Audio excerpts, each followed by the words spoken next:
The book that we're here to discuss was described by the Financial Times recently as one of the best books of 2023. And I have to say that I must agree. I very much enjoyed reading it. And I have to tell you, I was a little bit surprised. And Paula, please take no offense. But when I picked up the book, I thought, it might be, another one of those dry books written from an economic perspective. And instead, what I found is that it was such a comprehensive look, discussion of the climate science involved, a discussion of, yes, the way corporations and the markets might be able to approach these incredible problems involving climate, but it was also a bit of a personality study, not just of your engagement, but the engagement of so many other people, particularly in recent decades. And so what I'd like to do is ask you to set the stage for us. If you could begin by answering two related questions. Number one, why did you write the book? Why publish it now? But also set the stage in terms of describing what was the situation like, say, 30 years ago. Now, 30 years ago may be a long time with regard to financial markets. Obviously, it's just a blink of the eye with regard to some of the geological and scientific aspects of the discussion. Thank you for that. And thank you to the Economic Club, of course, for that, for this opportunity and a lovely introduction from Barbara. And also just a pleasure to be on screen with Abby, legendary Abby Joseph Cohen. And I used to run down to Wall Street to drop in occasionally if you had a minute to just talk something, mostly about carbon markets. So your leadership has just always been very important to me, and I'm delighted to be here. So, why write the book? I mean, one thing, I'm a writer, and I'm always passionately driven to use writing as a platform. And after so many roles, I have come to the conclusion that one of the big urgencies, it's like when you play a slot machine. If you get bananas, cherries, and lemons, you don't win anything. But if you get bananas, it's sometimes a jackpot. So in terms of your question, what's the jackpot is if science, policy, and capital run on the same timelines. We can't address climate change or any environmental depreciation problems if the science is not more on the same timeline as policy, giving policymakers an opportunity to really set policy that meets the geological and physiological and physical challenges, and then that allows capital to work also at a timeline that might be a little more patient than the quarterly call or some of the profit and loss timelines that investors have to face. So until those three are working more in harmony, I think we have what we have, which is three separate threads, more or less.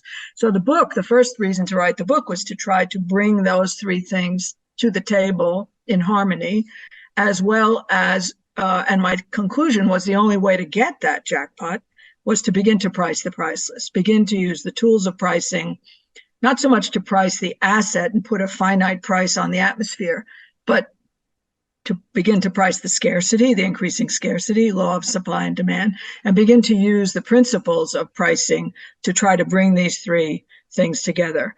Now, and also it is sort of Paula meets environmental economics, because I am an explorer at heart. And for me, this financial arena was essentially, and almost always has been, new terrain. I won't say incognita, terra incognita, but almost. As to the 30 years, I was at the Rio conference. I'm sure some people online here were as well. I don't know if you were, but, Lou Preston, the head of the World Bank at the time, had gaps in his schedule. All the heads of state were there. All the advocacy groups were there in 1992. Jacques Cousteau and I got George Bush to go. All the presidents were there. The group of 77 was there. It was heavy on policymakers, but financial people were scarcely there. They just weren't there. And the head of the World Bank actually had his office call my office or call me and say, does Jacques Cousteau want to have lunch with Lou Preston? Imagine if today's head of the World Bank, probably you couldn't get 5 minutes with him. So 30 years ago, capital was not at the table. It wasn't playing this role. It wasn't really focused on anything to do with environment. And it took a long time. And I would say the catalytic event in part was the emergence of, I would like to think, CDP and disclosure, opened to eyes by visionaries like Abby and others who began to see that the environmental situation was loaded with contingent risks and invisible costs and things that weren't being priced in. And so that's kind of where we are now, is how to price this stuff in and still stay within the framework of credible, financial structures. Yeah, thank you for that introduction, and thank you for the kind comments.